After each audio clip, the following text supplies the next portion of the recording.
एक समय शहर से कुछ ही दूरी पर एक मंदिर का निर्माण किया जा रहा था। मंदिर में लकड़ी का काम बहुत था, इसलिए लकड़ी चीरने वाले बहुत से मजदूर काम पर लगे हुए थे। यहाँ वहाँ लकड़ी के लट्ठे पड़े हुए थे और लट्ठे व सहती चीरने का काम चल रहा था। सारे मजदूरों को दोपहर का भोजन करने के लिए शहर जाना पड़ता था, इसलिए दोपहर के समय घंटे तक वहाँ कोई नहीं रहता था। एक दिन खाने का समय हुआ तो सारे मजदूर काम छोड़कर चल दिए। एक लट्ठा आधा चिरा रह गया था। आधे चिरे लट्ठे मजदूर लकड़ी का कीला फंसाकर चले गए। ऐसा करने से दोबारा आरी घुसाने में आसानी रहती है। तभी वहाँ बंदरों का एक दल उछलता कूदता आया। उनमें एक शरारती बंदर भी था जो बिना मतलब चीज़ों से छेड़छाड़ करता रहता था। पंगे लेना उसकी आदत थी। बंदरों के सरदार ने सबको वहाँ पड़ी चीज़ों से छेड़छाड़ न करने का आदेश दिया।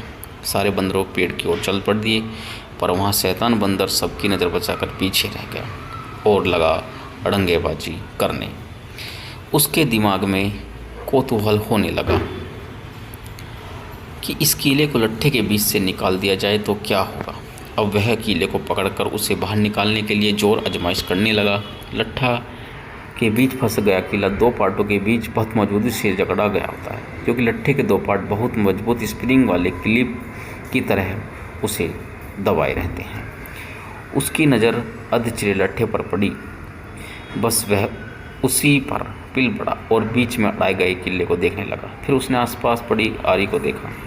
उसे उठाकर लकड़ी पर रगड़ने लगा। उससे किरकिर की आवाज़ निकलने लगी तो उसने गुस्से से आरी पटक दी। उन बंदरों की भाषा में किरकिर का अर्थ निकट्टू था। वह दोबारा लट्ठे के बीच फंसे किले को देखने लगा। बंदर खूब जोर लगाकर उसे हिलाने की कोशिश करने लगा। कीला जोर लगाने पर हिलने व खिसकने लगा तो बंदर अपनी शक्ति पर खुश हो गया। वह और जोर से खों खों करता कीला सरकार लगा। इस धींगा मुश्ती के बीच बंदर की पूंछ दो पार्टों के बीच आ गई थी, जिसका उसे पता ही नहीं लगा। उसने उत्साहित होकर एक जोरदार झटका मारा और जैसे कीला बाहर खींचा, लट्ठे के दो चीरे भाग फटाक से क्लिप की तरह जुड़ गए और बीच में फंस गए बंदर की पूंछ। बंदर चिल्ला उठा। तभी मजदूर वहां लौटे। उन्होंने देखा कि बंदर ने भागने के लिए जोर लगाया। उसकी पूंछ टूट गई। वह चीखता हुआ टूटी पूंछ लेकर भागा। दमनक बोला, आप ठीक कहते हैं, बुद्धिमान व्यक्ति स्वामी की इच्छा के अनुकूल कार्य करते हैं। उसे प्रसन्न करना चाहिए। इस मंत्र में उसे वश में किया जा सकता है और अपने पुरखों का स्थान छोड़ने से पहले पता तो करना ही चाहिए कि ध्वनि का कारण क्या। यह तो गोमायु गीदड़ की तरह डरने की बात हुई, जिसे बाद में पता चला कि ढोल में तो पोल ही पोल है।